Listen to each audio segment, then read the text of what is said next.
I'm John Strum, and this is Real Talk MS.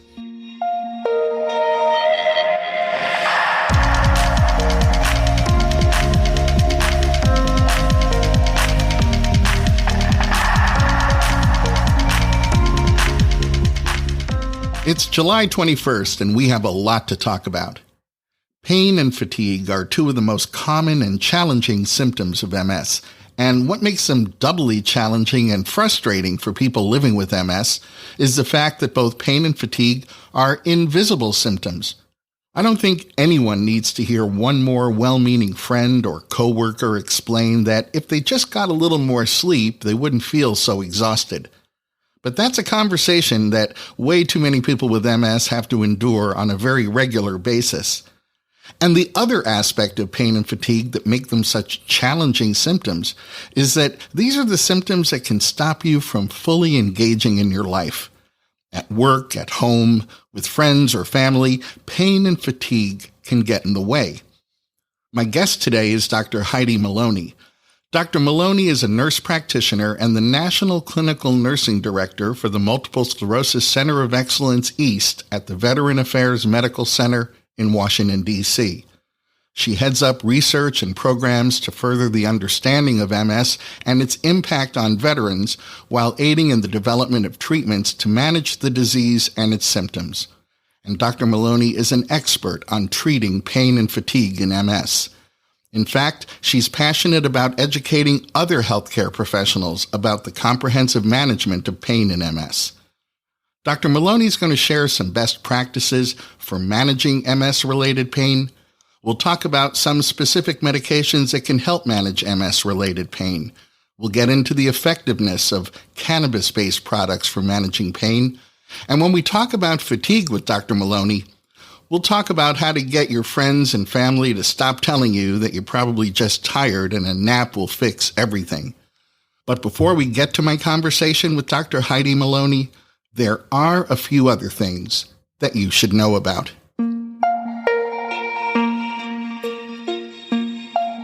A few weeks ago, I reported that the Trump administration submitted a brief to the United States Supreme Court, literally in the middle of the night, asking that the Affordable Care Act be completely eliminated. And in its place, well, so far they've recommended nothing. Even though I pointed out that my concern wasn't a partisan concern, some of you got in touch with me asking why I was wandering into a political discussion on a podcast about multiple sclerosis. So I want to clarify exactly what my concerns are when it comes to access to healthcare. Full disclosure, I'm an MS activist, and that means that I have a clear bias in favor of any legislative agenda that improves the quality of life for families affected by MS, and an equally clear bias against any legislative agenda that threatens the quality of life for families affected by MS. And I guess I can start from the premise that healthcare shouldn't be a partisan issue.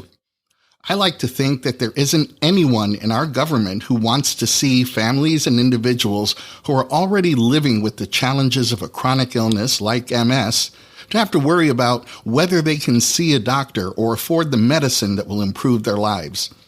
Access to affordable health care is something that I think we can all agree on. So if there is a partisan aspect to the issue of health care, it ought to be in how we pay for and deliver that health care. And I can even respect those differences, even the ones that I personally might not agree with. What I can't respect is being in favor of simply eliminating access to health care. And when the current administration works so hard to repeal the Affordable Care Act without offering a plan that protects people with pre-existing conditions, that threatens nearly 1 million families living with MS in the United States and tens of millions of families living with other chronic conditions. So just to be clear, this isn't a partisan argument with me. If the president's party would introduce healthcare legislation that improved on what we currently have, I'd be one of the biggest cheerleaders. But in the 3+ years of this administration, well, that just hasn't happened. And I'm also very clear on the shortcomings of the Affordable Care Act. Well, that's why last month the U.S. House of Representatives passed legislation that addressed several of those shortcomings, starting with premiums for individual health insurance policies that are just too high.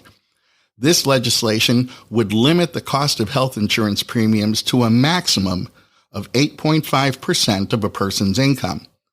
It also makes it easier for members of a family to purchase health insurance even when another family member can get coverage through their employer. The bill provides $200 million to create more state insurance exchanges because we've seen that state exchanges are more successful at signing up more people for health insurance. And the bill even provides $10 billion to help states protect insurance companies from the most expensive claims and to further subsidize their residents who purchase health insurance. Now, the political reality is that this bill will never be put to a vote in the Senate, so there's virtually no chance that it would find its way to the president's desk. But I mention this to point out something that often gets overlooked in our national conversation about healthcare, and that's the fact that improvements are made to existing laws all the time. Congress routinely passes legislation designed to fix shortcomings in our laws. But when it comes to the Affordable Care Act, the approach has somehow been different. Now, we've heard the president describe the Affordable Care Act as, quote, a disaster. And the only remedy that's ever been offered is to burn down access to health care in America. It's probably worth pointing out that in the 55 years since Medicare was passed into law, Congress has passed dozens of bills designed to make Medicare better, to improve on its shortcomings. Now, the conversation about improving our access to health care is always worth having, but as we're in the midst of the greatest healthcare crisis of our lifetimes, it becomes an even more important conversation. Between February and May of this year, 5.4 million American families have lost their health insurance due to job loss. It's the greatest decline in health insurance coverage, even greater than what we experienced in 2008 during the so-called Great Recession. And I think it's naive to assume that none of these 5.4 million families have someone at home battling a chronic illness. I've experienced firsthand how living with a serious chronic illness, specifically progressive MS, can wipe out a family's finances. And that was with what was considered excellent health insurance and pretty strong financial resources. I guess that's why this issue of access to affordable health care is such a hot-button topic for me. I've lived through the downside. So I'll continue advocating to ensure that people with pre-existing conditions are protected and have access to affordable health care and affordable prescription medications. And I'll continue reminding you of all the reasons that advocating on behalf of your own self-interest is important and even empowering. I'm not interested in protecting the Affordable Care Act because it needs fixing, but I'm less interested in simply blowing it all up without having something better in hand. And I promise you, there's absolutely nothing partisan in that vision.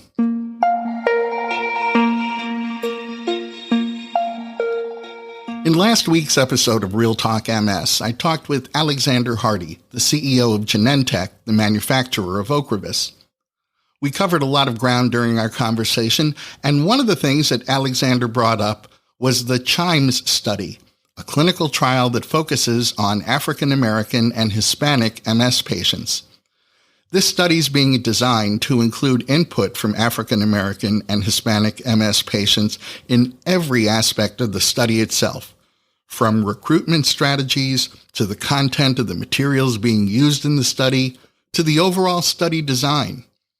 This patient input is going to come from a patient advisory group. And if you're an African American or Hispanic MS patient, or a family member, caregiver, or advocate for someone who is, you can apply to participate as a member of this patient advisory group. The group will meet 4 to 6 times over an 8-month period. The meetings will be virtual until further notice, and members of the patient advisory group will receive a stipend in the range of $150 to $250 per meeting. If you'd like to apply to be a member of the patient advisory group for the Chimes Study, there's a very short questionnaire that you'll need to fill out, And you'll find a link to that questionnaire in today's show notes. It's also worth pointing out that we can expect to see more and more clinical trials putting patients and caregivers at the center, not just in terms of collecting data for a particular study, but having a voice and a vote in all of the decision-making that takes place in a research initiative. And that is a major step forward in improving the outcomes of future medical research. I'm always amazed when I see how people affected by multiple sclerosis find really creative ways to combine their personal passions with their desire to support MS research. Blake Arnett played his college basketball at UCLA, and in its first 2 years, Blake's annual fundraiser, Dunk MS, has already raised $80,000. This year, like so many other aspects of our lives, Dunk MS is going virtual. And that means that no matter where you may be living, you can catch the world's first virtual charity basketball dunk show and contribute to furthering MS research. We're going to talk about Dunk MS with its founder. Welcome to the podcast, Blake. Hey, John. Great to be here. I always remind my listeners that MS affects families, not just individuals. So I'm hoping you can share a little bit about how MS affected you and your family. Oh, yeah, definitely. So my mom was diagnosed in 2007 when I was a junior in high school, and it was a drastic change. She went from the breadwinner of the family to not being able to drive, in a short amount of time, maybe a few months. And then unfortunately she passed away 2 years later in 2009. We believe she had symptoms before, but she only got diagnosed in 2007. So it was a big shock to the family. She was a rock to us all. She was my best friend. And I remember the day, July 30th, 2009, like it was yesterday. But that's what drives me every day. But to answer your question about the family, it certainly affected us greatly. But we came together as a family. A lot of times families can come together, or they can kind of fall apart, unfortunately. But in this case, we definitely all became closer, our immediate family and our extended family, to rally behind the tragedy of what happened to my mom.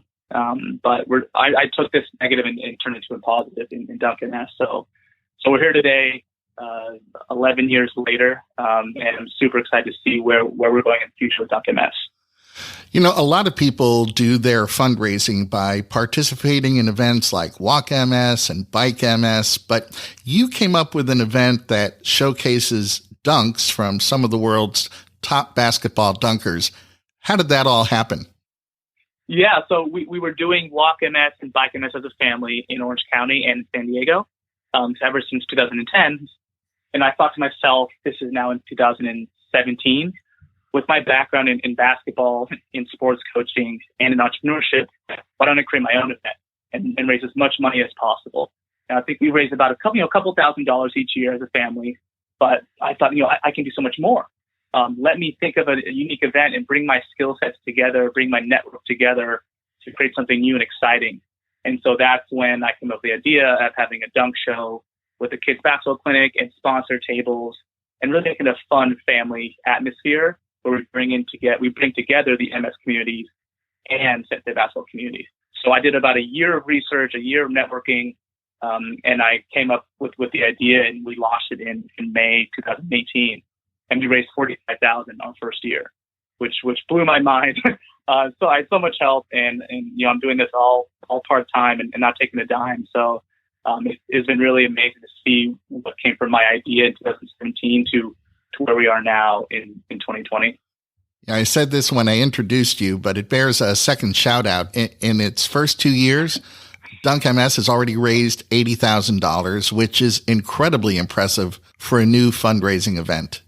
Yeah, I was shocked, John. I mean, so much love and help from my good friends, being on the volunteer team year round, my friends' day of volunteering, families that I'm close to, family friends, and the MS community and the basketball communities all coming together. So it's been awesome. Yeah, we'll see where it goes, but I'm super excited.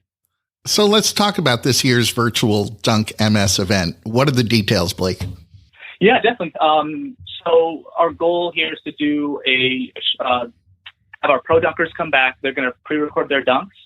We're going to have those awesome dunk shows from our 6 pro dunkers, some of the top pro dunkers in the world. And then we're also going to have some dunk videos from amateur dunkers from across the world. This year is pretty unique. As you know, it's a virtual event. So I want to bring in as many people as we can to utilize our virtual event. So we'll have some awesome dunks from across the world. But again, this is also for MS research, right? So 90% of the funds goes to UCLA Health for MS research and Cedars-Sinai for MS research. So part of the event also includes MS warrior-focused content. So we're going to have other nonprofits, other MS community leaders speak as part of our event to get the word out about what they're doing. And then we'll also have an MS expert Q&A session with Dr. Casey from Cedars-Sinai as well. So she'll answer some general MS questions as well as COVID-19 related questions as well. And last but not least, we'll have some raffle prizes for everyone too. So event tickets are free for everyone, but raffle tickets are $10 each. We have some awesome prizes like an iPad, 4 Disneyland tickets, a Tesla test drive, and so much more that you'll see online once we launch the event.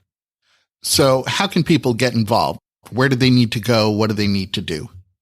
Definitely, yeah. So it's very simple. So they just go to dunkms.com, and I'll have the free attendee button right at the top of the website. They can simply register for free, and then hopefully they can donate and get some raffle tickets for a chance to win those.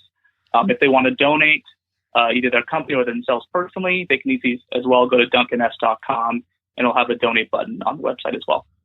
I will definitely be part of that global audience tuned in on August 15th, 5 p.m. Pacific time for this year's virtual event. And before I let you go, I want to ask you about your MS Heart for Hope initiative. What's that all about? Yeah, so our MS Heart of Hope initiative, that's something that I came up with last year. So I launched it actually 10 years to the day my mom passed. So I launched it July 30th, 2019. And the idea was, again, this is in honor of my mom, Bridget. She didn't have a support group back then besides her close family and friends. There weren't as many services, in our community back then. So, I thought to myself, I want to give someone, MS warriors, something physical that they can have to remind them that we're always with them in their fight against MS. So I created a 2-inch gold coin that has MS Heart of Hope around it and lets them know that they're not alone in their fight. So the idea is I get companies to sponsor about 1,000 coins or a family sponsor. So they'll donate around $1,000 and I can create 250 coins from that donation. And once I get those physical Heart of Hope coins, I now partner with UCLA Health, with Cedars-Sinai, and whatever hospital that the donor wants. And I give those coins to those MS nurses and MS doctors. So when someone gets newly diagnosed or they come in for their checkup or a test, those doctors or nurses can give MS patients the Heart of Hope coin for free. So they're not for sale right now. I might have them for sale in the future, but right now they're only donation-based, and we give them out for free at certain hospitals. So right now it's at Cedars-Sinai in Los Angeles and UCLA Health in Westwood. And if someone listening is interested in sponsoring a 250 run of those MS Heart of Hope coins, where do they need to go? What do they need to do? Great question, John. So we have it on our DunkMS website. So they can go to dunkms.com/Heart of Hope. They can also search on the top part of our menu button on our website as well. And then I have a link where they can click on sponsor 250 coins, and they can make their tax-deductible donation for those coins. And also a great thing, too, I'm going to raffle off 10 coins at Virtual DunkMS. So someone can simply buy a $10 raffle ticket, and they'll have a chance to win 10 coins at DunkMS 2020 Virtual. Well, that sounds great. Now, I'll be sure to include a link to the DunkMS website in today's show notes, make it easy for everybody. I have to tell you, Blake, what I love most about doing Real Talk MS is that it gives me an opportunity to meet real difference makers, folks who are actually moving the needle when it comes to advancing MS research. And Blake Arnett, you absolutely qualify as one of those difference makers. So thanks for all that you're doing to bring the world closer to a cure for MS. And thanks for talking with me today. Of course, my pleasure. And again, John, so everyone knows my life mission is to find a cure for MS in honor of my mom. and I won't stop until we get there. So we're doing this as a team, and I'm super excited to hopefully find a cure one day with everyone else.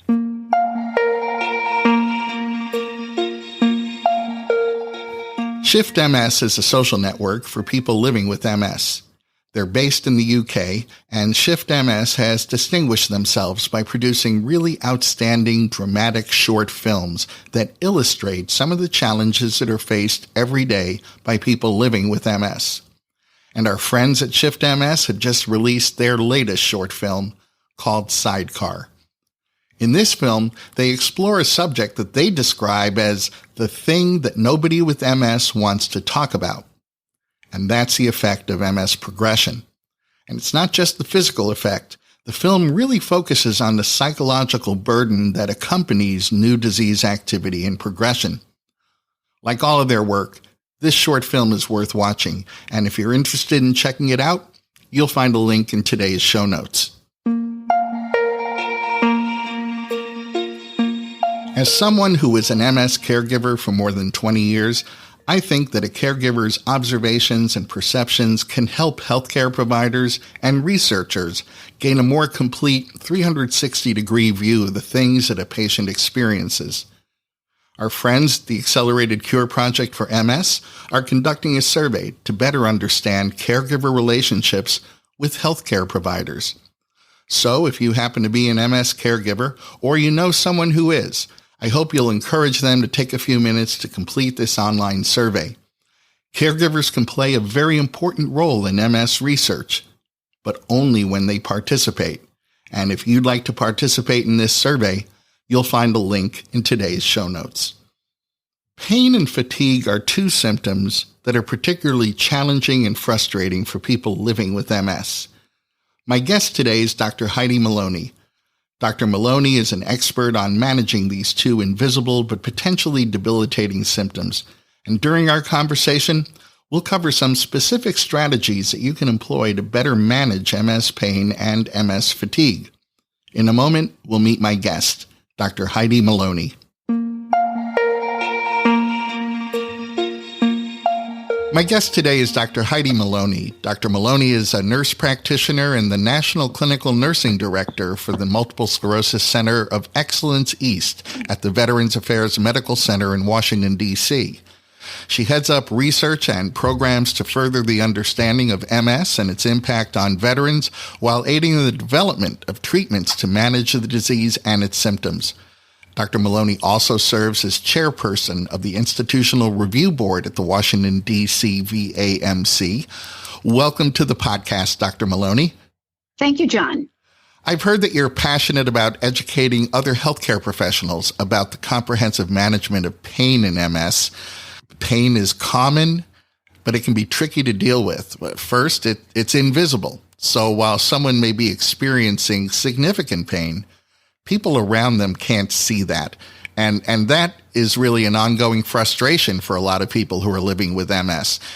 At the same time, although it may be one of those so-called invisible symptoms, pain can have a very significant impact on someone's quality of life. So, Dr. Maloni, what do we know about pain in MS, and how should people living with MS be approaching pain management?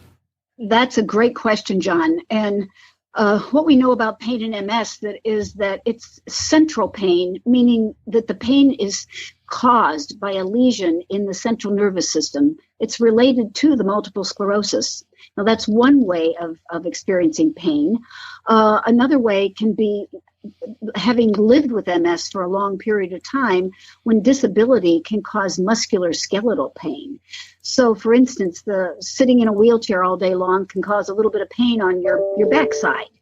Or the pain that it's experienced when you're trying to pull, a person with MS is trying to pull their leg through their gait, if there's some disability there, all the pain in the back that's experienced. So muscular skeletal pain and then central nervous system pain or neuropathic pain are the two types of pains that are experienced in MS. The most common pain complaints is back pain, painful spasms, spontaneous or pain or evoked pain in the extremities, kind of burning extremity pain, and headache. So neuropathic pain and headache are the most common pain syndromes that are experienced by people with MS. And I might just add here that, pain is a sensory experience, so it's something you feel. But when it reaches the brain, it's something that's interpreted by the individual. And that interpretation can have a lot of impact on the experience of pain, how severe it is, how intense it is. So that interpretation by the brain is really, really important. And a patient suffering pain, a person with MS suffering pain, can modulate that perception of pain to minimize the pain experience. What are some of the common medications that someone can turn to help manage pain? The common medications are grouped into classes, and one of the classes is anti-epileptic drugs. And within that class are common medications that patients are very used to: gabapentin or Neurontin, pregabalin or Lyrica, levetiracetam, topiramate or Topamax. These are commonly used to manage pain because, just like epilepsy, which is erratic firing of nerves, pain is seen as that as well. And so these anti-epileptic drugs work on neurotransmitters to minimize that experience of pain. Other classes of medications would be antidepressants, and the antidepressants increase norepinephrine and serotonin and dopamine, neurotransmitters within the brain, to modulate that experience. So this is another way the brain then can turn the signals of pain around and modulate that experience of pain to minimize the pain. Maybe not make it go away, but minimize it. Tricyclic antidepressants, nortriptyline, amitriptyline. These are medications that have some more severe side effects than the SSRIs or SNRIs, the serotonin reuptake inhibitors, and those would be Paxil, paroxetine, fluoxetine, Prozac, but duloxetine, venlafaxine, these are names, but the tricyclic antidepressants, nortriptyline and amitriptyline, are very good pain medications, often given at night, best used at night so that you can minimize some of the side effects like low blood pressure or sleepiness. One of the side effects of those drugs is a little bit of a dry bladder. And that can be a benefit for folks taking those medications at night, because I think of it as a twofer. It'll keep you asleep, not rushing off to the bathroom, and also manage your pain. It's very good for headache type pain. So those classes of medications. There's also been some research, not a lot yet, but some research that has shown that people living with MS have started to turn to CBD or cannabidiol as an effective means of trying to manage their MS pain. But CBD isn't without its caveats. What's your advice when it comes to CBD or cannabis-based products? Well, use with caution. We don't have enough studies to really look at the long-term effects of CBD, over time. How is it affecting someone? We know some of the side effects, the sleepiness, the dizziness, sometimes nausea that are associated with CBD.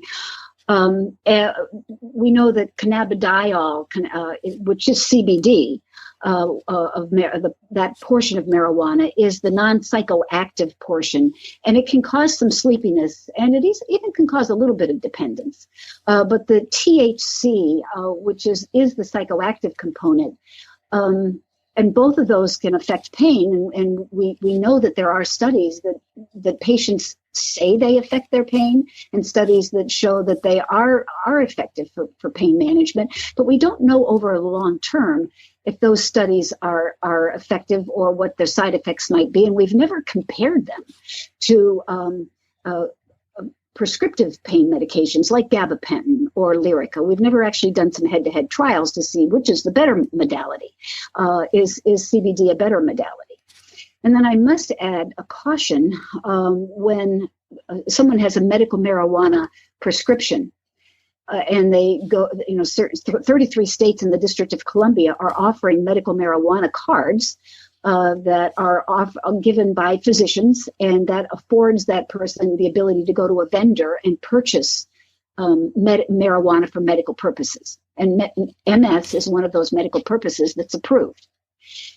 When you go to that vendor, what is the dose? Can you assure the dosing? Can you assure the concentration of the drug from time to time, from bottle to bottle, from prescription to prescription? And then patients tell me that they might get marijuana that helps them sleep, specifically billed to help them sleep, or marijuana that helps with pain, or marijuana that's specific for a certain symptom. But knowing what's in that preparation of seeds and leaves is left to not to science. It's not left to science, and there's no regulatory body to regulate it, like the FDA will regulate drugs and make sure that what's in that drug is what it says on the label. So when you get marijuana that says, or CBD that says it's for pain, how much do you know is in that? And that's the risk. And then also the cost of it is a risk if it's not really doing you any good. My last thing I want to say is that you should always let your provider know that this is something that you are using to manage pain, how it's helping you manage pain, and that it is managing pain. And providers are going to be very cognizant of the fact that is helping you, and will want to continue supporting you in that as long as it's safe. So having that conversation affords the safety factor. I'm wondering, is there a relationship between pain and other MS symptoms like mood or fatigue? Oh, I would say absolutely. And I see it as a circle that pain begets poor mood and can beget depression. So people in pain sometimes are irritable, and I call it cranky. So they may not have a lot of folks around them, or they may isolate. And isolation is the worst thing that anyone can do in any circumstances. Not having activities around you, or friends around you, or people around you to create a happy world just increases that risk of greater depression and greater mood. So pain does have influenced mood. And mood, again, can probably influence, not probably, it does. There's studies that show that mood can make pain worse, because you are thinking of that pain, thinking of how bad that pain can be, and how much it's never going to be better.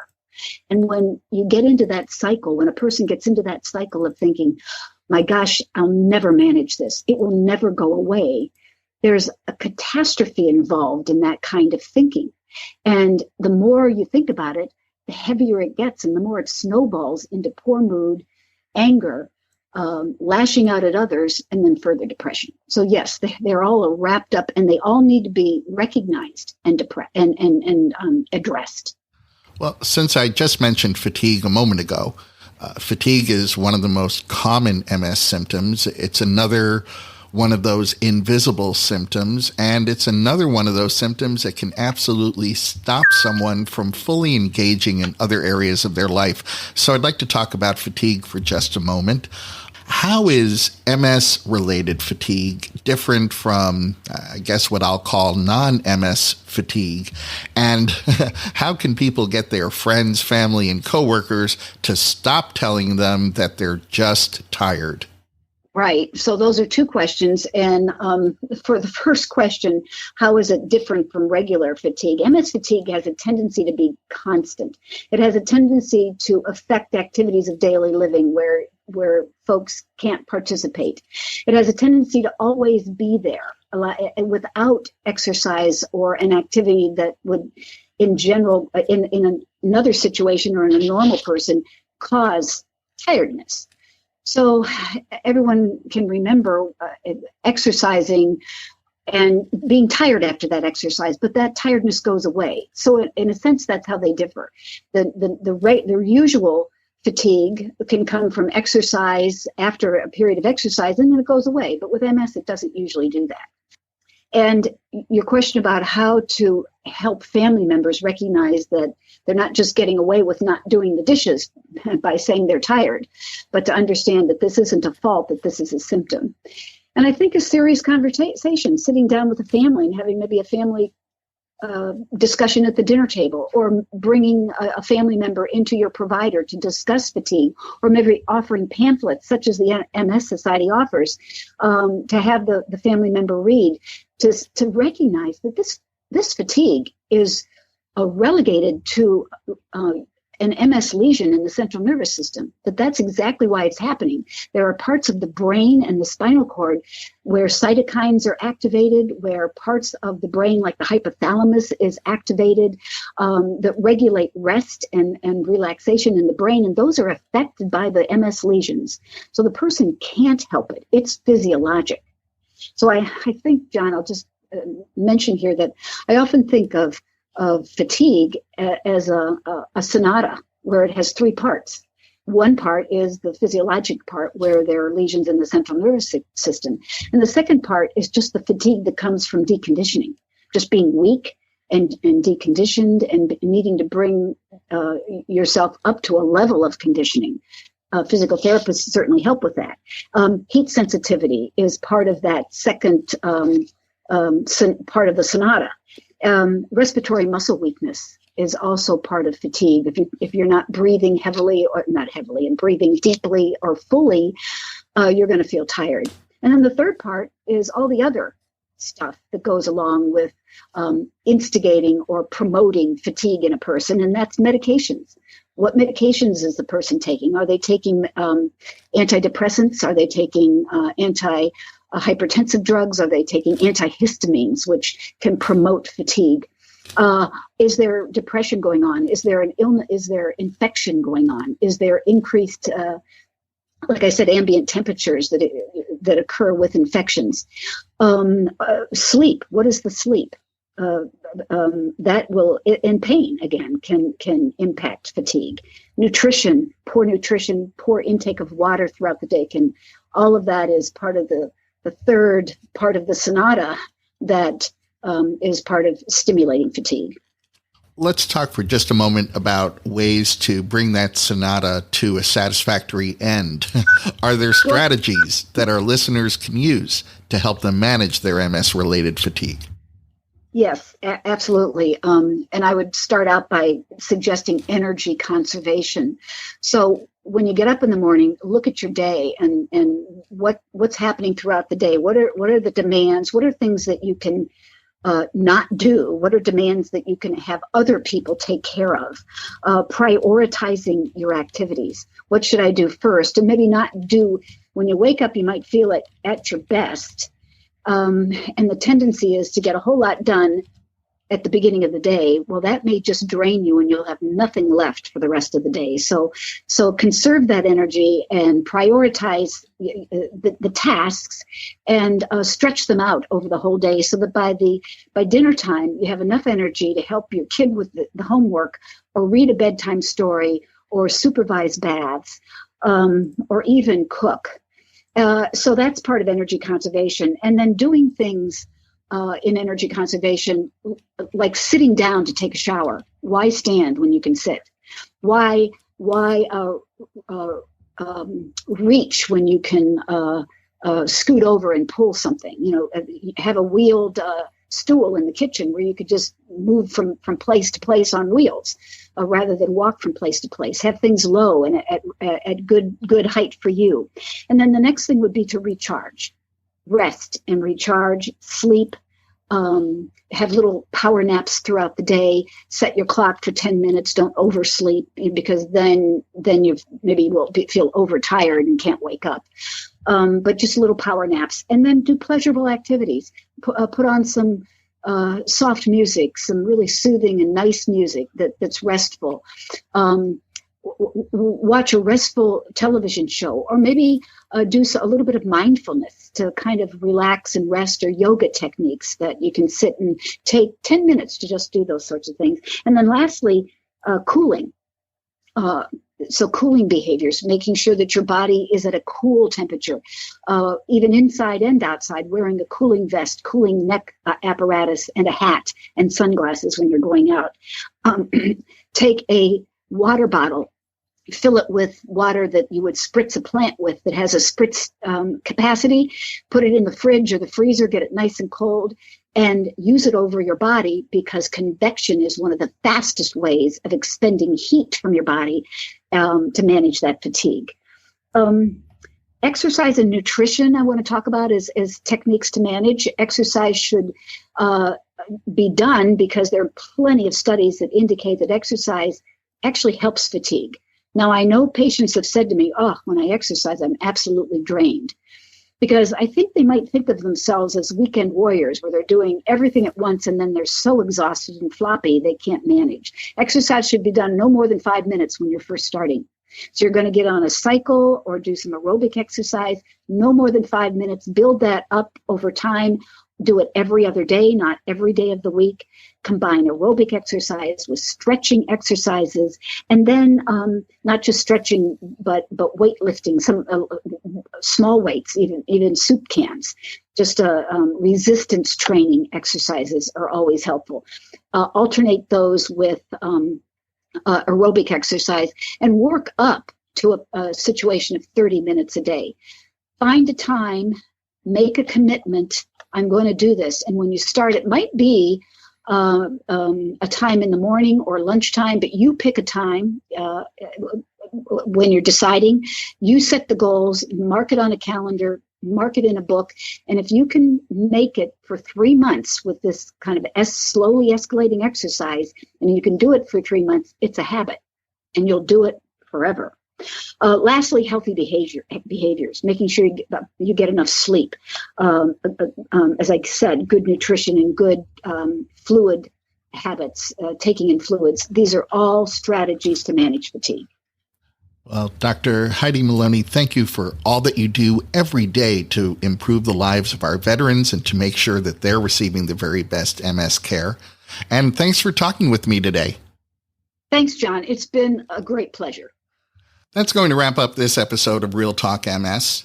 Real Talk MS is powered by the National MS Society, and you can share this episode of the podcast by letting your friends or family members know that all they have to do is point their web browser at realtalkms.com/151. You'll find that link in today's show notes so you can easily copy and paste it right into an email or text.